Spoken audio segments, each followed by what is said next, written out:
Welcome everyone. Good day. We are today on the global meditation, part 2, and that's day 2 also. I see everybody's joining. That's great from Instagram and on Facebook. It's also coming. So welcome back. We are doing our daily meeting to find a spot in our time when we are in confinement, and even later on, where we can use these techniques, simple techniques that help integrate mind and body. These techniques come from ancient tradition, from the yoga tradition, from the Vedic tradition, that has been given to us in this modern time by Maharishi Mahesh Yogi, and that are very practical and have a very strong also scientific understanding, which means they can be understood by science. We can have an idea of why they work and what do they do. So what we are trying in these few sessions is to have the techniques and sometimes add some explanation so that the intellect is satisfied with what we are doing. We have done already the breathing exercises in the first part from day 1 to day 14. And if you like your friends to join, if you feel it is helpful and you want others to benefit from it, they are absolutely, of course, welcome, because these sessions will remain posted for the time being on Facebook and also on Instagram, so you can let your friends know to access them. Those who are joining live today, again, welcome. It's wonderful. I can see many from many parts of the world on Facebook and on Instagram. Welcome again. And I hope you have had the chance to practice what we have done on day 1, which is very simple, and that is taking the pulse. So I will start always these first few days of part 2 a little bit on the slow side, just in case people join us in the middle, so they are not confused and they don't know what they're doing. But I encourage you, of course, to tag your friends and send comments to them and tell them to join, and they can still join these live sessions. But again, ideally, best is to go in a sequence, because in a sequence, the mind, the intellect, the experience is more real, and the refinement of the feeling on the level of touch, of the different senses, gets more and more refined as we actually practice these techniques. Now, we're calling this global meditation, and one wonders, we are doing breathing techniques, we are doing some mental attention, we are doing some touch technique of the pulse, feeling the pulse. Is this really meditation? And it is really part of meditation. When the mind puts its attention on anything, then we can say it's a mental process. And the mental process and an intellectual process is part of the global understanding of what meditation can be. So there are all kinds of systems of using the mind, contemplation, concentration, focused attention, open monitoring. They use different names, and therefore there are different techniques. The programs that are more effective and most powerful is to transcend, is to go beyond all the surface levels and go to the self. And transcending is what the transcendental meditation technique is. And as we are coming into the process, since we are in confinement, it was felt that we should give the other techniques so everyone can benefit and use the different approaches, which are also very powerful, to settle the mind and create integration between mind and body. So that was as a general introduction. I can see Prakash is there, Françoise is there, Daida Clements, good to have you again, always. Lani and everyone else, Gabi, Dorina, Anthony, Irvina. Jamie Benares, wonderful, Tom and Eva, and many that I see are also on the Instagram, as well as coming up on the Facebook. So this is a time to get us all settled and sitting quietly, and I hope you have practiced what we've done yesterday, which is very simple, just feeling the pulse. So what we have done is we have put the hand on the chest, and then let's say the right hand on the chest, and then we take the left hand with these 3 fingers. So these 3 fingers, the index finger, the middle finger, and the ring finger of the left hand, and we put them on the radial artery. Where is the radial artery? If you go from the thumb down towards the inside of the palm area and the arm and the forearm, you go down and then you reach on the border of it, on the left border of it here, in this case. You know, if you turn it like this, you can say it's the right border, but it's just on the border under the thumb. You reach a notch, and then there is a bone there, a feeling. You feel a bone, and then you pass that bone, and this is where you want to put your first finger, the index finger. And then comes the second finger, the middle finger, and then third is the ring finger. So when you put it like this, you will have the hand like that, and towards the inside is the position of where we put our hand. And this is connecting us with the rhythms of the heart.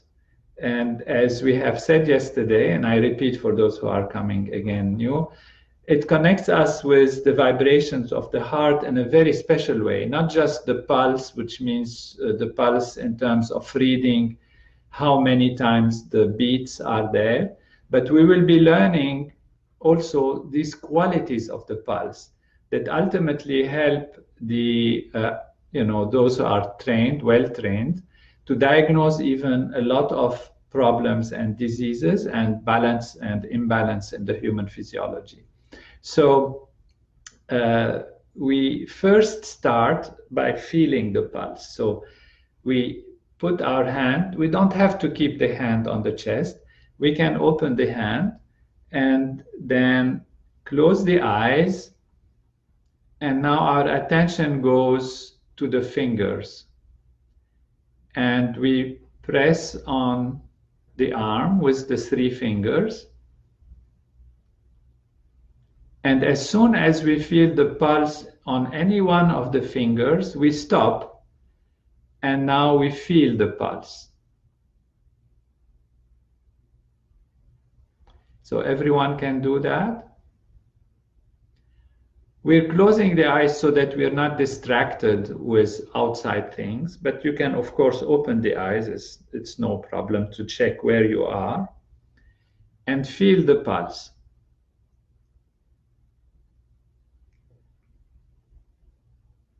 So on any one of the fingers, you feel the pulse. And now see if you feel it on the other fingers also. If one of the fingers is dominant, then release a little bit that finger and press a little more with another finger. So if you're feeling, let's say, the dominant one is the index finger, release it a little bit and press a little more on the middle finger, with the middle finger on the radial artery, which is crossing there. And be patient. And then as soon as you feel the pulse, stay with it a little bit and feel it.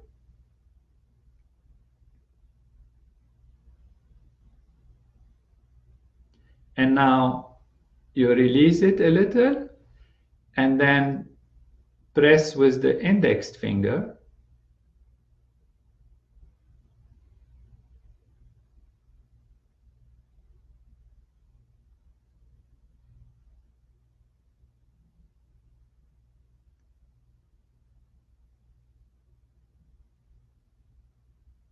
and feel if you can get the pulse. So if you don't get the pulse on one of the fingers, it's okay. This will have a meaning. We will be explaining this. This is quite a science, quite a detailed reality of why it's here, why it's there, what quality it has, how strong it is, how weak it is. And we'll be going through these to understand our physiology and how our physiology is functioning. We're connecting with the heart, that is the center that distributes all the nourishment, all the full values of life that we are digesting, that we are taking from the air, the life force.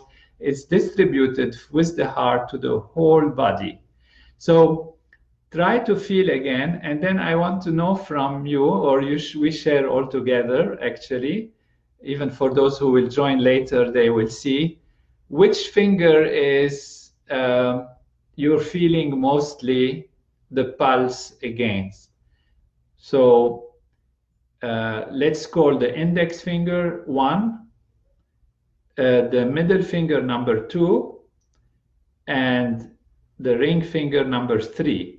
So we have 1, 2, 3. So number 1 is the index, which is against the bone, and then a little more away from the bone. The notch here away will be the middle finger, and then will be the ring finger. So 1, 2, 3, 1, 2, 3. So I want to know, just write if you can, after you feel for a second, which one is the most. So some are feeling 2, I can see on Instagram. Let's see on Facebook. Just write to me 1, 2, or 3. Many are having 2. Middle finger, very good. Anna. Ziyad Salam has 1.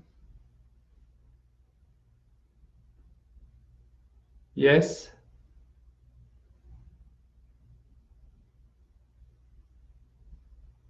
And Facebook, let me see. Let me know which finger is very good. 2. Many are having 2 and 1. Okay.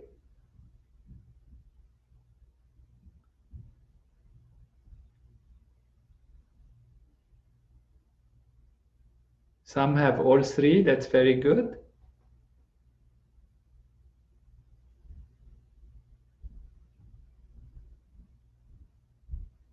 All right. So now that we have this experience, we're going to keep doing it at home. But I want to explain a little bit some fundamentals, why we have 3 fingers and what it will be related to.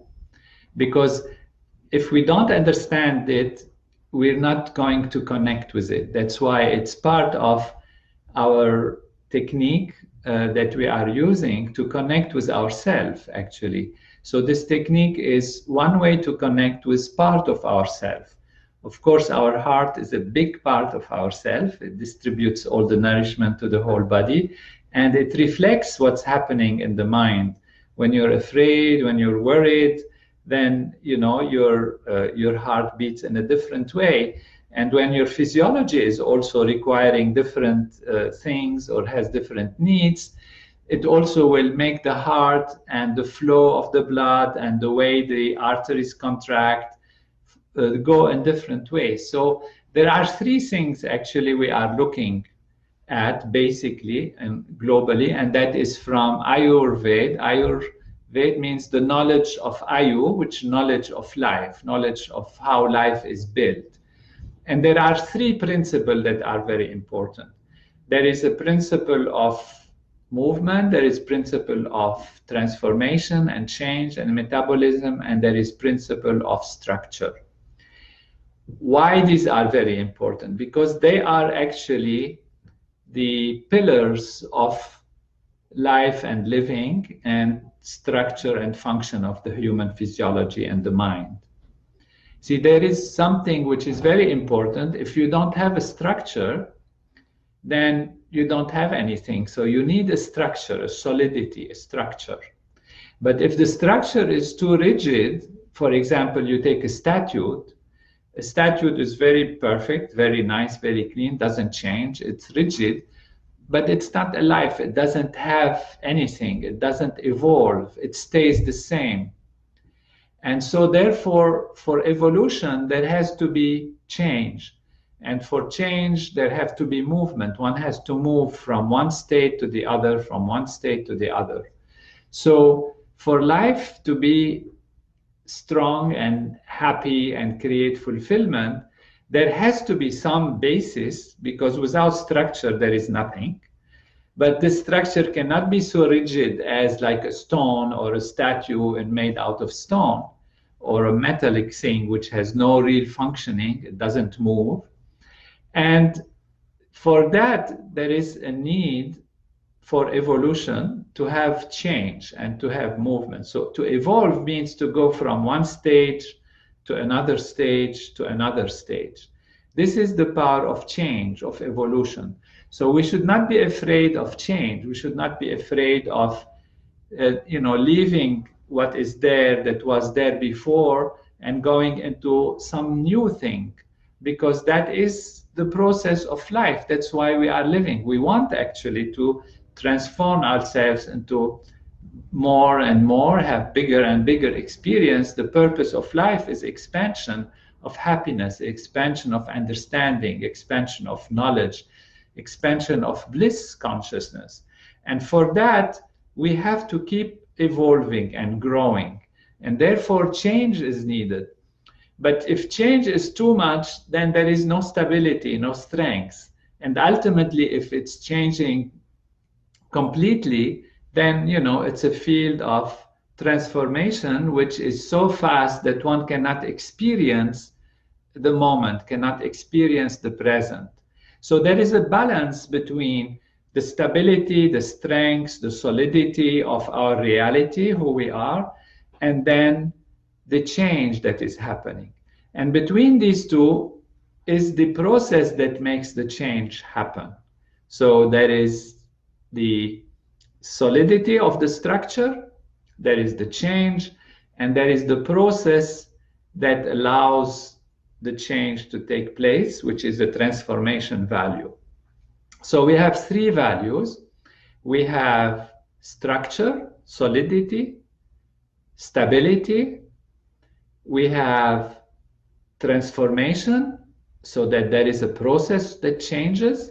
And there is the actual movement that allows the situation go from one structure to another, from one situation to another. There is a movement that takes place. Something moves.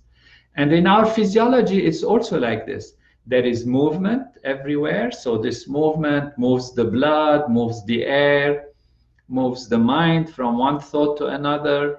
And there is something, a mechanism, that actually makes us go from one thought to another, or from one physiological state to another. For example, when we take food, we are taking some gross elements, we are digesting them, burning them, making them small particles. The body takes them in and rebuilds them into a new structure, new cells, new aspects of our physiology. So that is the transforming value. And then there is the structure that they are creating or that are created. And these structures and their solidity is the other aspect which gives the stability and the strength. So how much our body overall is involved in movement, how much it is involved in digestion and transformation, and how much is it involved in having stability and strength and structure. These three values actually have to be there. And in Ayurveda, and the science of Veda, of life, they have a name. So there is a name for the movement, and that is Vata. There is a name for the transformation value, the digestion value, and that is called Pitta. And there is a name for the structure value, the the stability, the strength value, and that is called Kapha. So we have Vata, Pitta, Kapha. You can remember these names if you like. They come from Sanskrit. These are Sanskrit names, but you don't have to know them as such. You will use them as we go along, as you will learn more.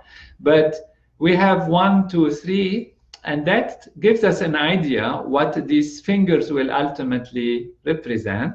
There will be a finger for Vata, a finger for Kapha, and a finger for Pitta. So a finger for Vata, number 1, a finger for Pitta, which is transformation, that's number 2, and a finger for structure and Kapha, and that is number 3.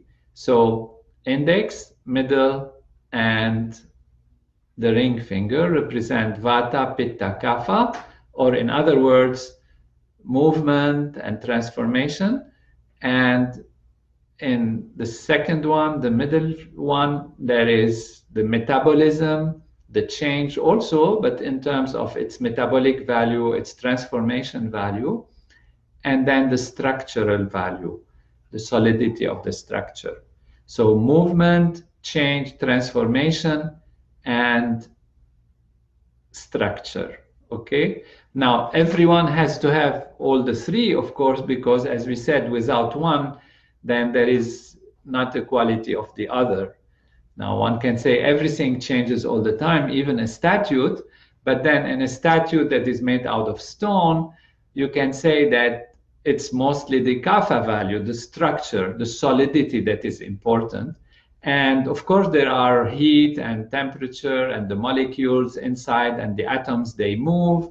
And even though the statue appears to be staying there for a long time, it does change, and there is movement in it, at least on the molecular and atomic level. So, but there for the statue, it's mostly the structure that is important and less of the others. For us human beings, the 3 are very important. All the 3 are very important. And the 3 are balanced differently in different individuals. And that leads to different characters, different characteristics, different moments in life, etc.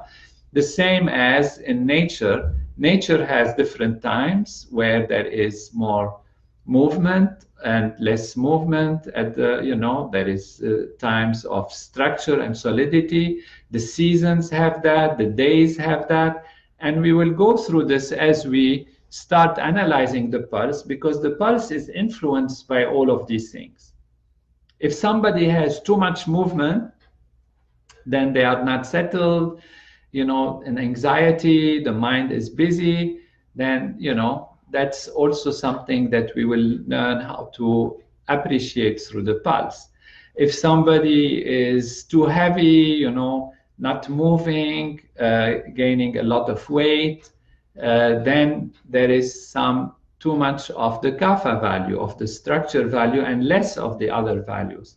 If somebody is very hot-tempered and digestion is very strong, or they have tendency to develop burning sensations and their skin, and like this, they're red, they're hot-tempered, that means there is too much of a Pitta situation.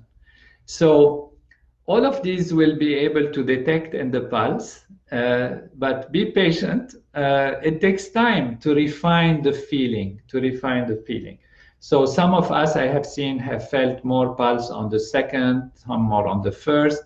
Very few, for example, have felt on the third, which is, of course, an interesting aspect, because the third value is far away from the bone, and therefore when you put your hand on it and the finger, that pulse you should really be able to release a little bit the 2 other fingers, so that number 3 has a chance to be experienced. Okay, so what we will do now at home when you are practicing, you will do that practice. And remember, this is not just for the sake of theoretically understanding what is going on, but we are building up something that helps us to create mind and body balance, to be back in touch with ourselves, and to attune ourselves by knowing what is happening. So the attention, when the attention of our mind goes to the pulse and understands the pulse from this perspective, it is going to be healing itself. So even just the attention will start the healing process. It's a more advanced aspect in a way, because it requires a little bit of understanding and a little bit of practice, because we are not used to take the pulse, but we're used to touch, and the touch is there, and many have felt it is easy and possible. So continue to do it at home. And what you will do at home is put your hand on, as we have seen, with the 3 fingers, and then close the eyes and feel first where is the pulse. If you don't feel any pulse on any finger, press a little more or a little less, because if you press too much and you are tense, then you might close the passage of the blood completely, and there you might not feel the pulse at all. Or if you're pressing too light, then you also will not feel. So just now try to see how far you can press with your fingers on your arm, on the radial artery, and how much you are able to detect of the pulse. That's all. And then the pulse, after you detect it on any one of the fingers, you try to release that finger a little bit and play with the other fingers to see which one is now going to be felt.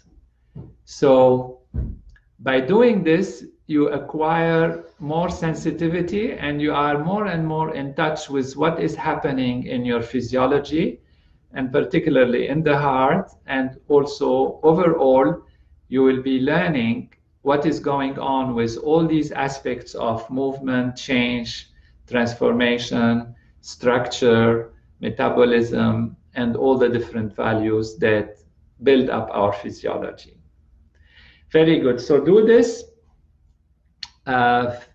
as many times as possible. What is nice is to do it, you can do it when you wake up in the morning. After you wake up, you check the pulse. Before you go to bed, you can check up your pulse. In the middle of the day, you can do it twice, before lunch, before dinner, like that. So 3, 4, 5 times a day. When you have a chance, check your pulse. And you can also do it if you suddenly feel upset with something or angry. Check your pulse, see how it's going. If you feel lazy, sleepy, you can check the pulse. After you have some food, if you're feeling good, or if you're feeling indigestion, you can check the pulse. And that develops already in the brain and the mind the sensitivity for what is going on in my heart, in my physiology, in my overall structure and function of my body on a very subtle level. You don't know yet how to diagnose and what means what, but you will be culturing yourself to be in touch with yourself, with your physiology, with what you're doing. And that will culture also the touch, the feeling of the touch, which then will become more and more refined, and ultimately you will be able to feel these fine aspects of the pulse. And then if you are interested and you continue, you'll be able actually ultimately to diagnose the different things that are happening in the physiology, even diseases, on yourself or on others through the pulse. So it's a powerful technique which is stimulating intellectually if you are interested, but which is also having a calming effect by going back to the self and connecting back to that aspect of ourself, which is our physiology and the way it is functioning.